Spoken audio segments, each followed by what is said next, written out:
Sir मैं निर्दोष हूं सर। मैंने किसी का खून नहीं किया सर। जानते हो ये क्या है? डीएनए रिपोर्ट है सर। फिर तो तुम्हें ये भी पता होगा कि इस रिपोर्ट में क्या लिखा है, और फिर भी तुम चाहते हो कि मैं मान लूं कि तुम निर्दोष हो, तुम गुनहगार नहीं हो। सर आपने हमेशा हमें ये सिखाया सर कि सच से बड़ा दुनिया में कुछ भी नहीं है सर। इस केस की भी यही सच्चाई है सर। मैंने किसी का खून नहीं किया सर, मैं सच कह रहा हूं। अगर तुमने खून नहीं किया है तो फिर तुम्हारा खून उस हथियार पे कैसे पंकज? मुझे नहीं पता सर। कैसे नहीं पता तुम्हें? हाँ? ये जो तुम्हारे हाथ पर चोट लगी है, ये जो खून का निशान है, वो चीख चीख के कह रहा है कि गुनहगार तुम ही हो पंकज, तुम हो। सर मैंने आपको बताया था सर, मैं ऑटो से जब ब्यूरो आ रहा था सब कब कटा था सर।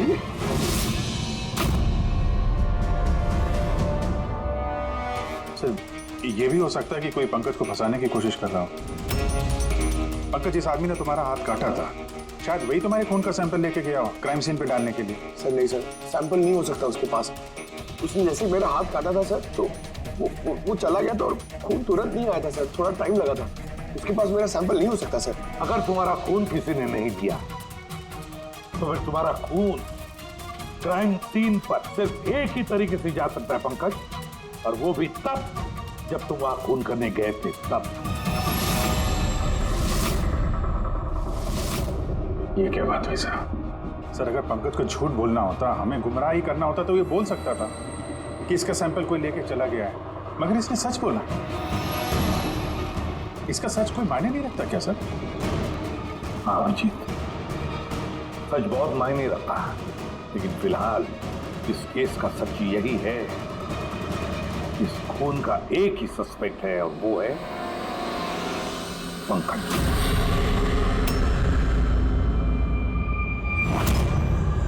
मैं तुम्हें सीआईडी से सस्पेंड कर रहा हूं।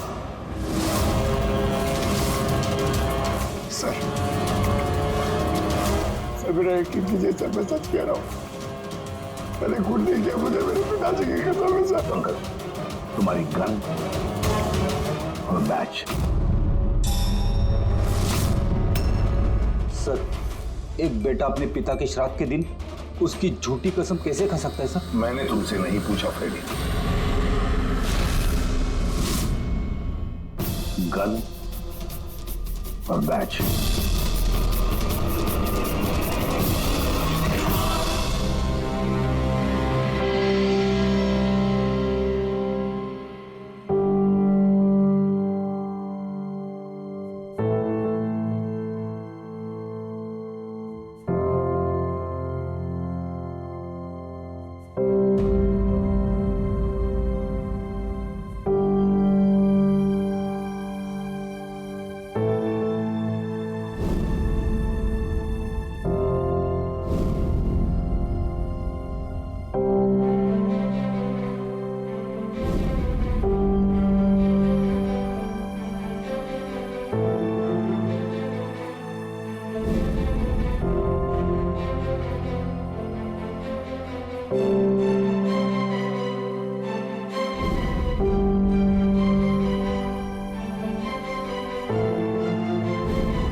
ये एकदम गलत हो रहा है। नो ऑफेंस सर, लेकिन आप हम सब पे ऐसे हमेशा शक नहीं कर सकते। ये तुम क्या कह रहे हो अभिजीत? क्या गलत कहा मैंने? जब भी कभी किसी सीआईडी ऑफिसर के ऊपर झूठा इल्जाम लगता है, आप हम पे कभी भरोसा नहीं करते। तुम क्या बोल रहे हो अभिजीत? मुझे तुमसे ये उम्मीद नहीं थी। हमारी भी थोड़ी बहुत उम्मीद है सर आपसे। आपके एक इशारे पे जान देने को तैयार खड़े रहते हैं हम लोग। तो क्या इतनी सी उम्मीद रखना गलत है कि हमारे बुरे वक्त पे आप हमारा साथ देंगे, हम पे भरोसा रखेंगे? तो क्या मैं साथ नहीं दे रहा? सच जाने की कोशिश नहीं कर रहा हूं मैं? सच के इस सफर में आपने कई बार हमारे आत्मसम्मान को चोट पहुंचाई है सर, हमारे फर्ज, हमारी वफादारी पे शक करके। जब मुझ पे झूठे इल्जाम लगे थे, आपने मुझ पे भरोसा नहीं किया था। और जब तक अभिजीत निर्दोष साबित नहीं होता, उसे जेल में ही रहना होगा। जब दया पे झूठे इल्जाम लगे, आपने इस पे भी भरोसा नहीं किया। मगर शायद आप ही एक बात भूल गए, एक बार आप पे भी ऐसा झूठा इल्जाम लगा था।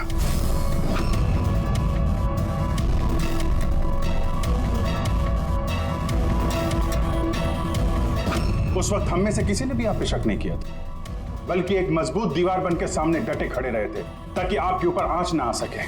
तो क्या आप वो हमारी हिम्मत, वो ताकत नहीं बन सकते सर? अभिजीत, मुजरिम से भी ज्यादा खतरनाक होता है एक इमोशनल सीआईडी ऑफिसर। तुम इमोशनल बन गए हो अभिजीत। मैं तुम्हें इस केस से हटा रहा हूं।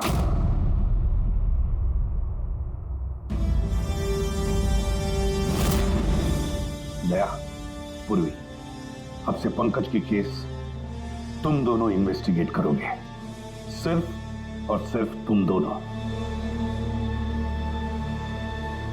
ठीक है सर।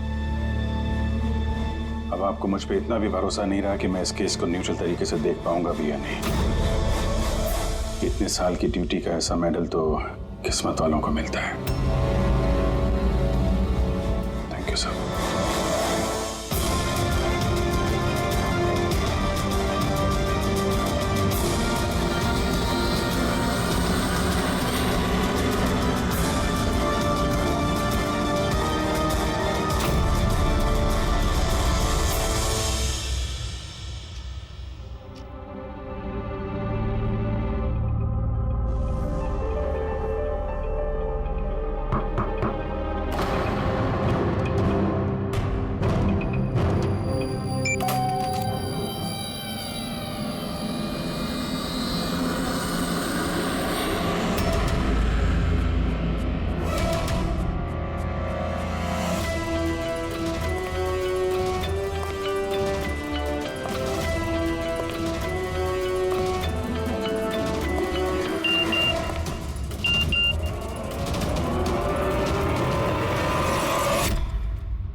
अपनी पीठ मेरी तरफ करके खड़े हो जाओ।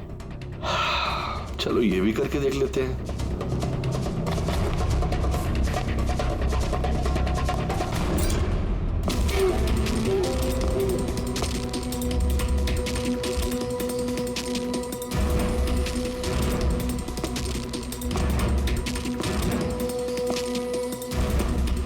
आप आ गए सर? मैं आप ही का इंतजार कर रहा था। आप देखिए वहां फाइल पड़ी है, उसमें पूरा फाइनेंशियल प्लान पड़ा हुआ है और मुझे पूरा यकीन है कि आपको बहुत पसंद आएगा।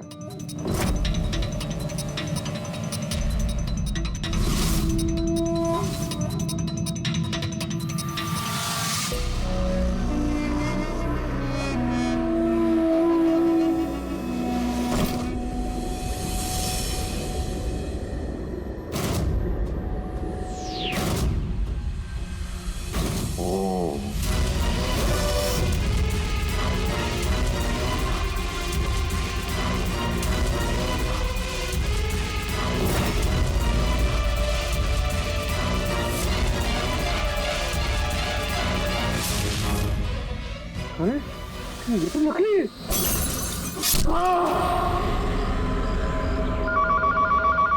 Hello ACP Pradyuman. कब? अच्छा ठीक है।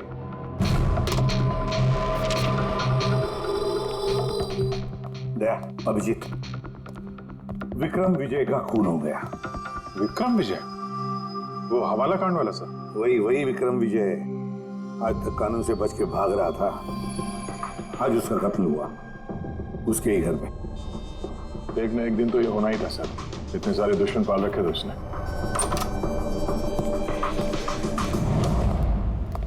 सर रियली सॉरी सर, थोड़ा लेट हो गया। क्या बात है पंकज, कहाँ रह गए थे तुम? सर वो डैड का श्राद्ध था सर, आज मंदिर गया था सर पूजा करने। ठीक है, और ये हाथ में क्या हुआ? सर ये आते हुए लग गया, मामूली चोट है, इतना जोर से नहीं लगा सर। ठीक है, तैयार हो जाओ, एक मर्डर केस आया हुआ है। अब ये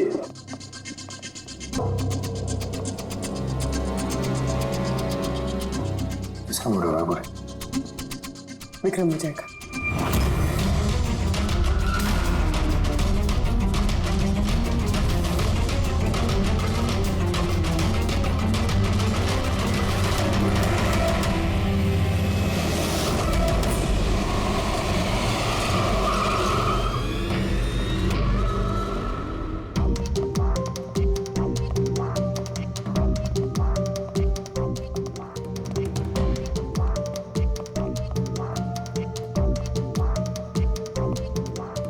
CID? जी सर मैं गोपाल हूँ, विक्रम सर का मैनेजर।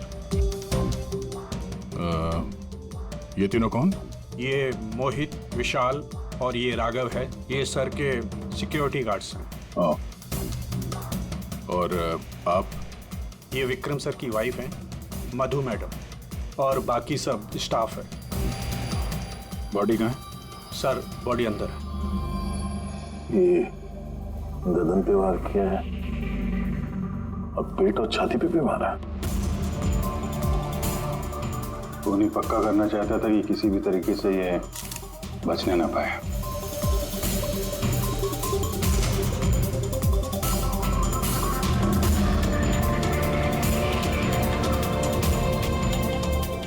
लगता है इससे हमला किया है इस पे।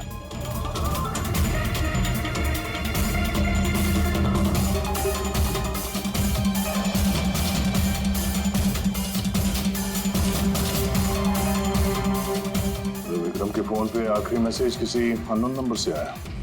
अपनी पीठ मेरी तरफ करके खड़े हो जाओ।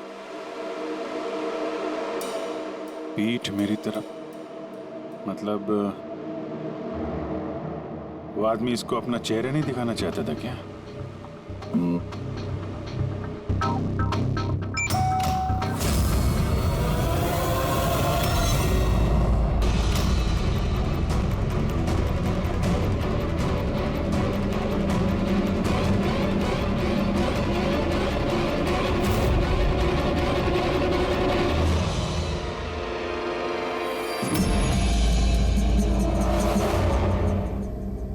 ये देखिए सर, उस दान में से मुझे क्या मिला है?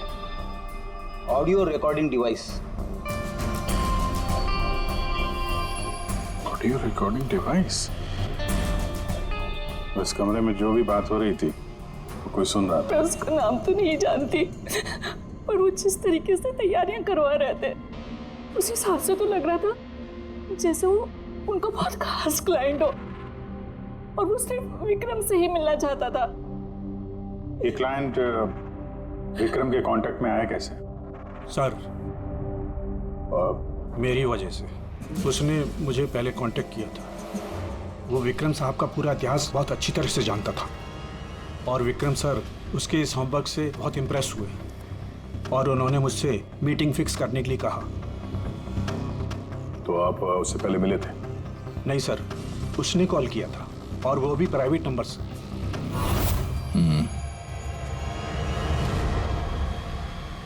तो आप लोगों ने मीटिंग से पहले पूरी तैयारी कर ली थी? हाँ जी सर। उस कमरे को अच्छी तरह से चेक कर लिया था? हाँ। तो फिर ये ऑडियो की रिकॉर्डिंग डिवाइस ये कमरे में कैसे पहुंची? सर ये कहाँ से आया? फ्लावर में। फ्लावर में? वो तो तूने चेक किया था ना मोहित? मैंने चेक किया था सर, लेकिन मुझे फ्लावर में दिखा नहीं था। दिखा नहीं था? जी नहीं। अच्छा, ऐसे कैसे दिखा नहीं था? ब्यूरो चल, वहां पे अच्छे अच्छे को दिखने लगता है।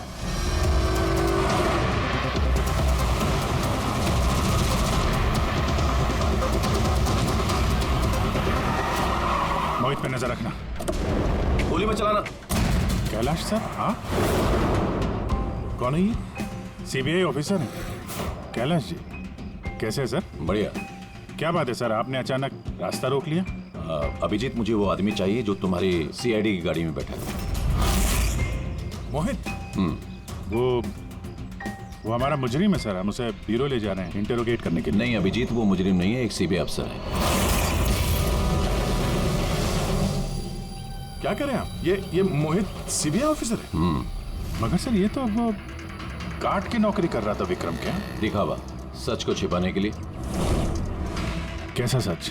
मोहित एक अंडर कवर है और मेरे कहने पर वहाँ ड्यूटी कर रहा था, और मेरे कहने पे ही उसने विक्रम के वहाँ वो रिकॉर्डिंग डिवाइस लगाई थी, और इसीलिए कुछ भी बताने से मना कर रहा था। ये अंडर कवर मर जाएगा मगर प्रोटोकॉल नहीं तोड़ेगा। नहीं ठीक है सर, वो एक्चुअली थोड़ी बहुत पूछताछ करनी पड़ेगी, खून का मामला है, जस्ट जनरल बातचीत।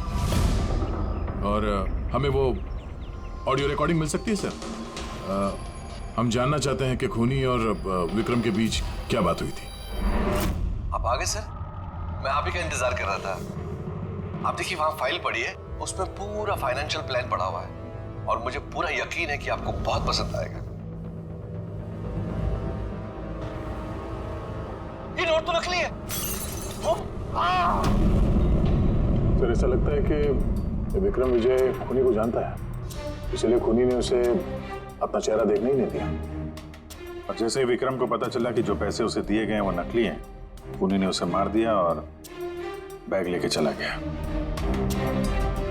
तो काम करते हैं, इस मोहित से अंडरकवर कॉप से पूछताछ करते हैं। I'm sorry सर, ये केस अभी तक बंद नहीं हुआ, इसलिए अगर मैं आप लोगों को कुछ भी और बताता हूँ तो वो प्रोटोकॉल का उल्लंघन होगा, विच आई डोंट वांट। देखो मोहित, मैं तुम्हारे प्रोटोकॉल की इज्जत करता हूँ, मगर कोई तो ऐसी चीज होगी ना जो तुम्हारी इन्वेस्टिगेशन के दौरान तुम्हें मिली हो, मगर तुम्हारे प्रोटोकॉल के दायरे में होने के बावजूद भी तुम हमें बता सकते हो। कुछ तो बताओ जिसके जरिए हम खूनी तक पहुंच सके। मैं आप लोगों को केवल इतना बता सकता हूँ कि पिछले काफ़ी सालों से सीबीआई इस विक्रम विजय के पीछे लगी हुई थी। आज से 15 साल पहले सन 2002 में सीबीआई ने एक अंडरकवर ऑफिसर को भी विक्रम विजय के पीछे लगाया था, कुछ खास सबूत इकट्ठा करने के लिए, लेकिन कुछ हासिल नहीं हुआ और अनफॉर्चुनेटली हमारे वो ऑफिसर मारे गए। एक मिनट, नाम क्या था इस ऑफिसर का? इंस्पेक्टर अधिराज।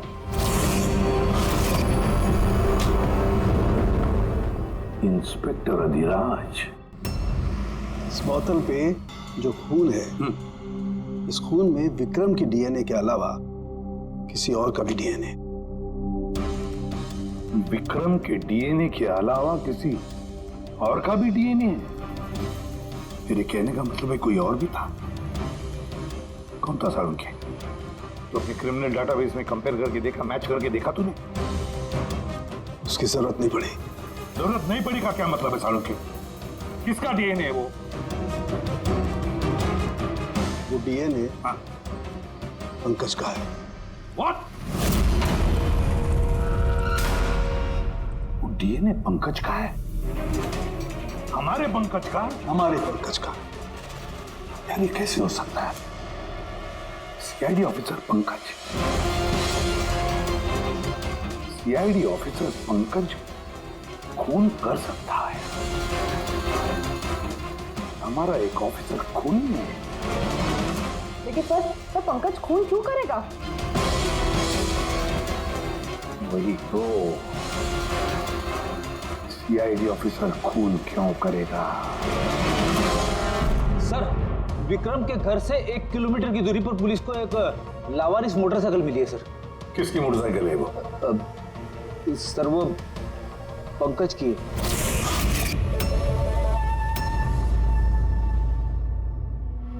लगा मुझे। क्या मतलब? पंकज की बाइक पड़ी है वहां पे और आप लोगों को हैरानी नहीं हुई?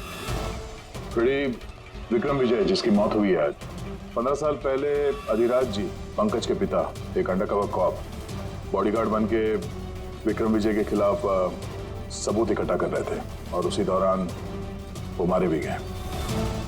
मतलब सर, पंकज को ये लगता है कि उसके पिताजी की मौत के पीछे विक्रम विजय का हाथ था और इसीलिए उसने अपने पिताजी की मौत का बदला लेने के लिए।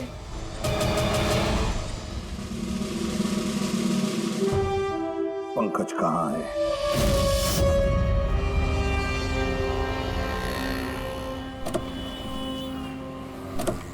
अरे सर, आप लोग? यही सवाल तो हम भी तुमसे पूछने वाले थे। तुम यहाँ क्या कर रहे हो? तुम तो बीमार थे ना? अरे सर, बाइक चोरी हो गई थी मेरी। ये सामने पुलिस स्टेशन में रिपोर्ट लिखाने आया था। ये देखिए। हमें पता है तुम्हारी बाइक कहाँ है। आप लोगों को कैसे पता सर? तुम्हारी बाइक विक्रम विजय के घर के पास मिली है। वही विक्रम विजय जो तुम्हारे पिता का खूनी है। जब ब्यूरो में एसीपी साहब ने बताया कि विक्रम विजय का खून हुआ है तो तुम्हें पता था ना कि वही विक्रम विजय है? हाँ सर। अरे तो ब्यूरो में क्यों नहीं बताया तुमने? तुम्हें बताना चाहिए था ना कि विक्रम विजय तुम्हारे पिता का खूनी है। सर, डैड का श्राद्ध था सर। मंदिर से ब्यूरो आ रहा था, उनके बारे में सोच रहा था, ये न्यूज आ गई। एकदम हिल गया था सर, समझ में नहीं आ रहा था क्या करूं। और ये हाथ जो तुम्हारा कटा हुआ है, एग्जैक्टली हुआ क्या था? सर, ये तो जब मैं मंदिर से ऑटो पकड़ के आ रहा था,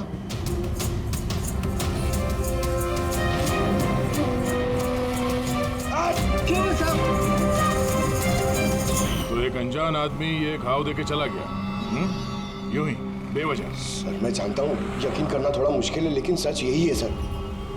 पंकज यार, तुम तो हमेशा बाइक पे ब्यूरो आते थे ना, अचानक ऑटो में कैसे आया? अचानक नहीं सर, मेरी बाइक तो 2 दिन से खराब पड़ी है। तो तुम्हारी खराब पड़ी हुई बाइक कोई लेकर गया, उसने उसे रिपेयर करवाया और ठीक होने के बाद उसे एक लावारिस जगह पे छोड़ दिया। वो भी संयोग से एक ऐसे इंसान के घर के पास छोड़ दिया जिसका आज ही खून हुआ और जो तुम्हारे पिता का खूनी भी है। सर, आप लोग मुझ पे शक कर रहे हैं? आप लोग को लग रहा है उस विक्रम विजय को मैंने मारा है?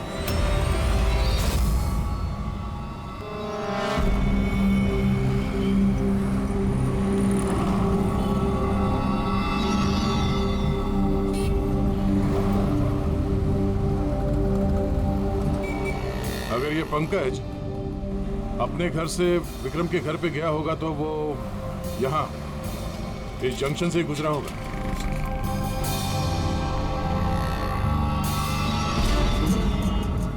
सर, सिग्नल पे सीसीटीवी कैमरा लगा हुआ है। इस सीसीटीवी कैमरा के फुटेज से पता चल जाएगा कि पंकज यहाँ से गया था उस बाइक पे या कोई और था वो।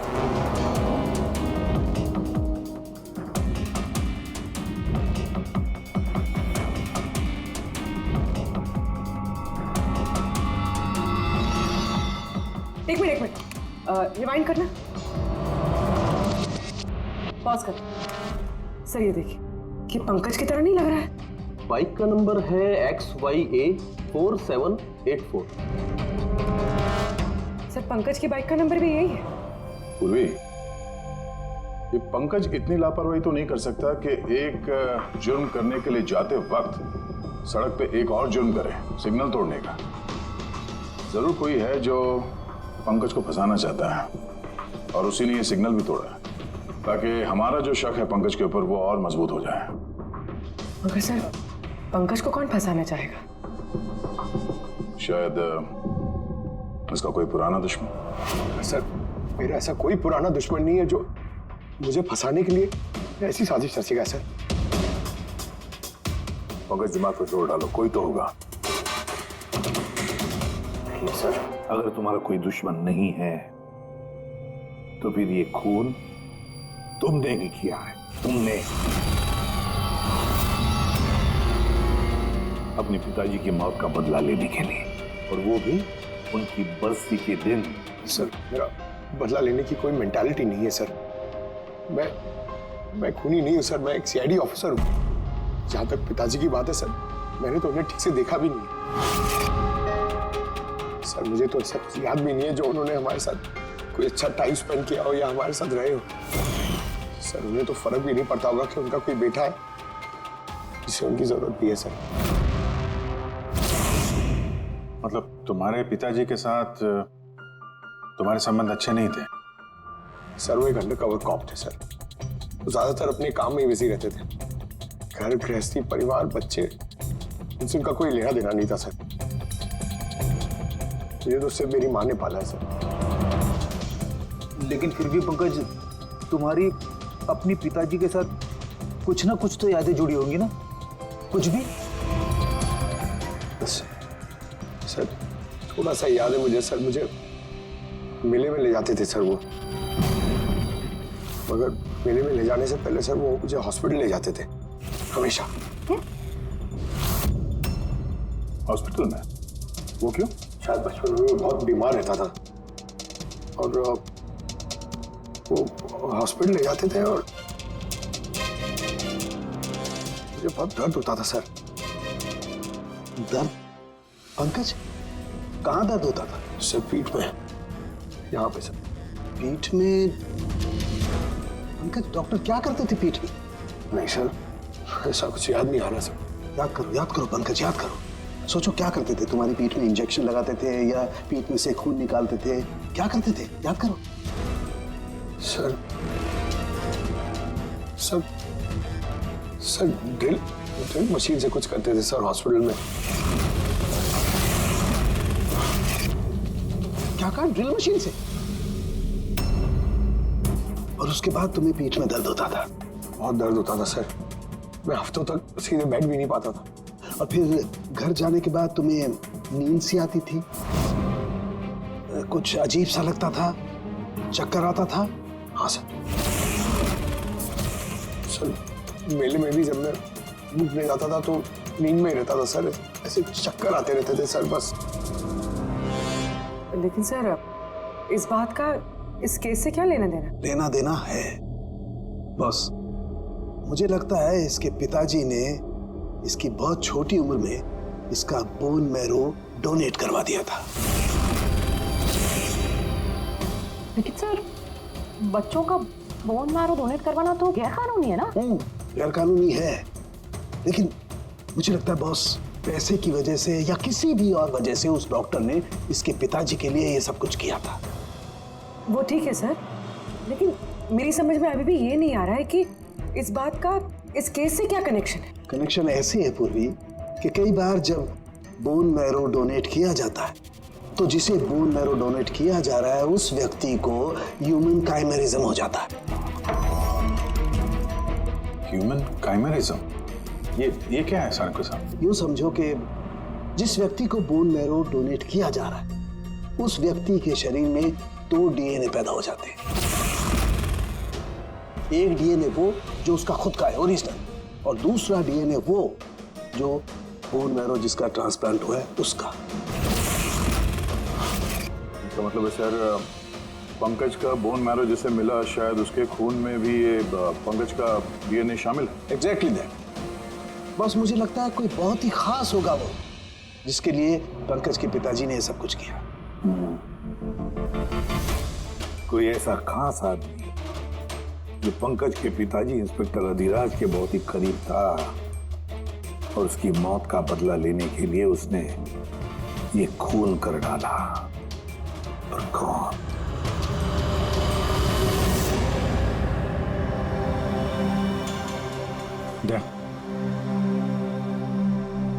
Hi sir. हेलो अभिजीत। हाय दया, कैसे हो? गुड। सॉरी आपको यहाँ ऐसी जगह पे बुलाना पड़ा। अभिजीत, जो इन्फॉर्मेशन तुमको चाहिए थी वो ना तो सीआईडी ऑफिस में दी जा सकती थी और ना मेरे ऑफिस में। थैंक यू सर आपकी मदद के लिए। पंकज एक ईमानदार ऑफिसर है सर, और आपकी मदद से शायद हम उसकी बेगुनाही साबित कर पाए। अभिजीत, तुम्हें याद है एक खतरनाक मुजरिम था राका, उसको पकड़ने में तुमने मेरी मदद की थी, तो समझ लो मैं उसी का बदला चुका रहा हूं। दोस्ती में बदले नहीं चुकाए जाते सर। एक्चुअली हमें पंकज के पिता इंस्पेक्टर अधिराज जी के बारे में जानकारी चाहिए, जितनी भी आप दे सकें। आपने काम किया है ना इंस्पेक्टर अधिराज के साथ? हाँ दया, अधिराज बहुत ही ईमानदार अफसर था और बहादुर भी। मुझे तो ये कहने में गर्व होता है कि हमने एक साथ काम किया।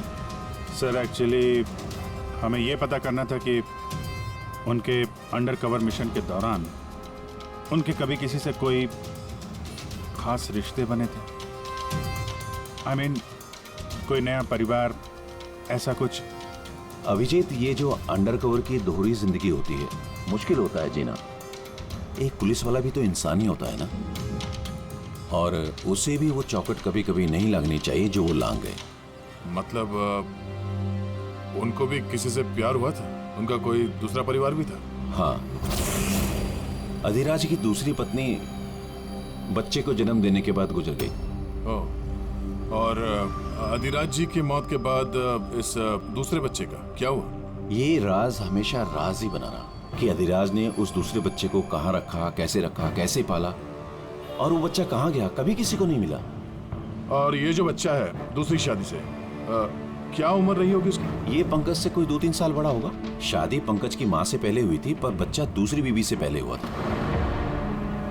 शायद उसे कोई बीमारी होगी जिसकी वजह से अधिराज जी ने पंकज का बोन मैरो उसे दिलवाया होगा। और अपने पिता की मौत का बदला लेने के लिए खून शायद पंकज के सौतेले भाई नहीं किया। पर अब सवाल ये उठता है कि पंकज का ये सौतेला भाई है कौन और अभी कहाँ है? मुझे कुछ अंदाजा हो रहा है कि क्या हुआ होगा उसके साथ। कैलाश जी, हमें एक मदद और चाहिए। इस अंडर कवर मिशन के दौरान और कौन कौन लोग थे आपके साथ, उन सब की जानकारी चाहिए, और अधिराज जी की पूरी कुंडली भी। अभिजीत, ये जरा मुश्किल होगा। जानता हूँ सर, ये थोड़ा मुश्किल है, लेकिन किसी की बेगुनाही साबित करनी है, और आप यकीन रखिए ये सारी इंफॉर्मेशन हमारे बीच में रहेगी, बस। ओके। यार, और कितना इंतजार करना पड़ेगा? ये लोग टाइम पे आते क्यों नहीं?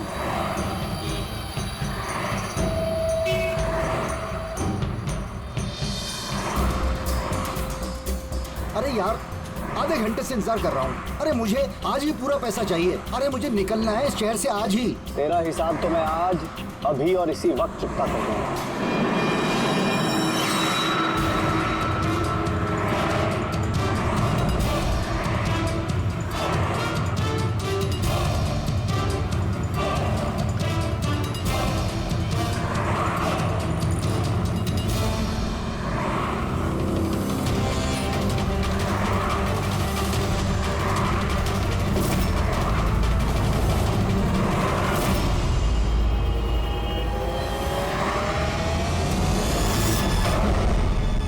अकाउंट सीआईडी बंद करेगी। ये सर के सिक्योरिटी गार्ड्स हैं। नहीं अभिजीत, तो मुजरिम नहीं है, एक सीबीआई अफसर है।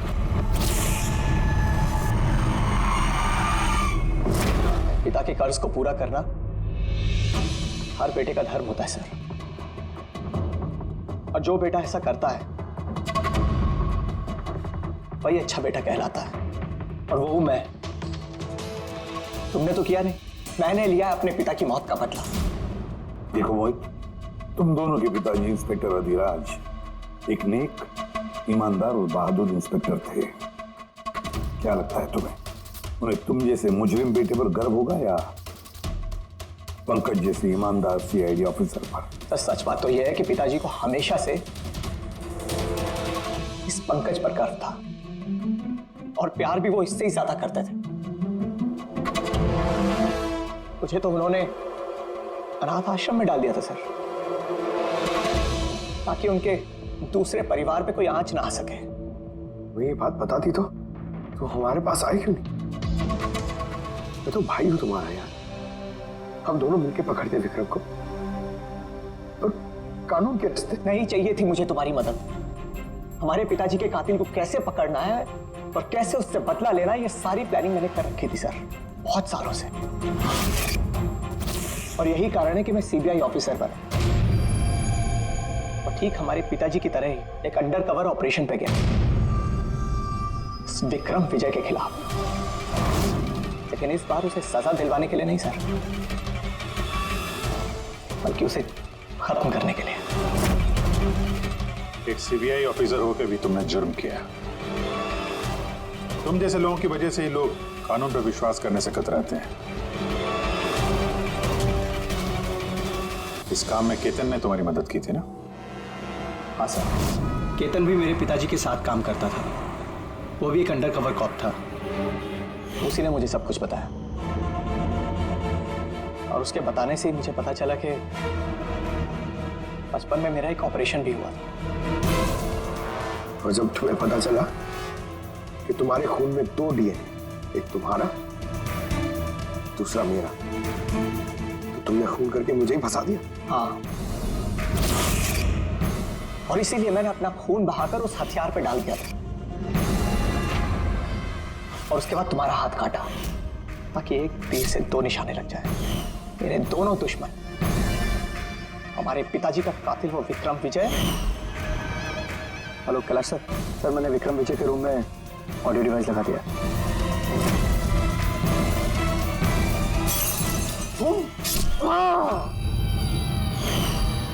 और तुम मुझसे इतनी नफरत क्यों है तुम्हें भाई? क्यों ना करो तुमसे नफरत?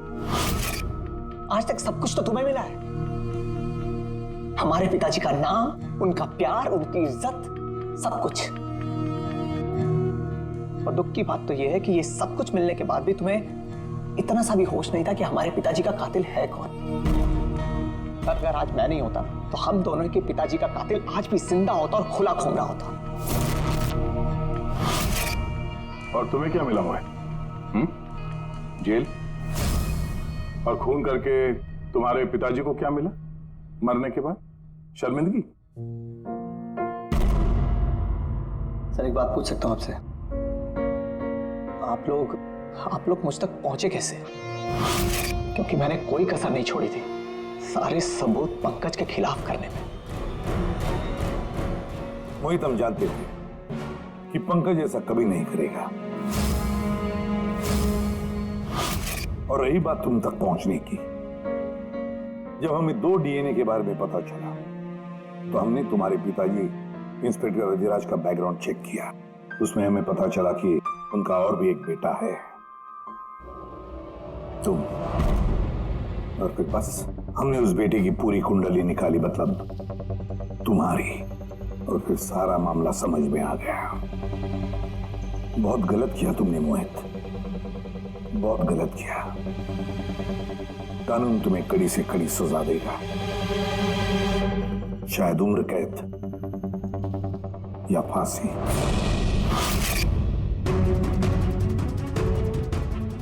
रेडी?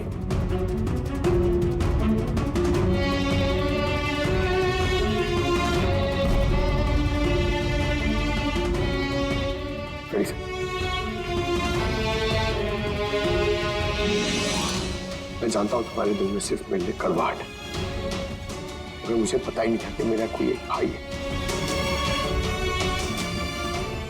मुझे नहीं मालूम कि तुम्हारे साथ क्या होने वाला, मगर तुम एक बात हमेशा याद रखना, मैं तुम्हारा इंतजार कर रहा हूं। I'll wait for you.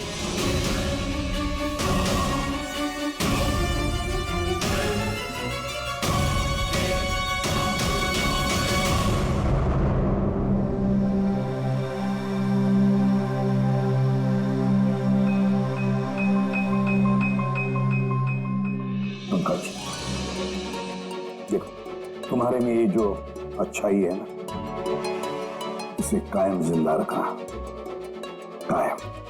Welcome back to CID. Thank you sir. Sir, I am sorry sir, आप सही कह रहे थे। इमोशनल होके मैं कुछ जरूरत से ज्यादा ही बोल गया सर। I am sorry. देखो अभिजीत, तुम सब लोग मेरे लिए ना सिर्फ सीआईडी ऑफिसर्स हो, बल्कि मेरा गुरूर हो, मेरा आत्मविश्वास हो, मेरी ताकत हो। और एसीपी प्रद्युमन ने आज तक अपनी ताकत पर कभी शक नहीं किया और ना कभी करेगा। इम्तिहान की घड़ियां तो आती है और आती रहेंगी, मगर फर्ज की राह पर चलते वक्त अगर अपने बेटे पर भी गोली चलाना क्यों न पड़े, हाथ कांपने नहीं चाहिए।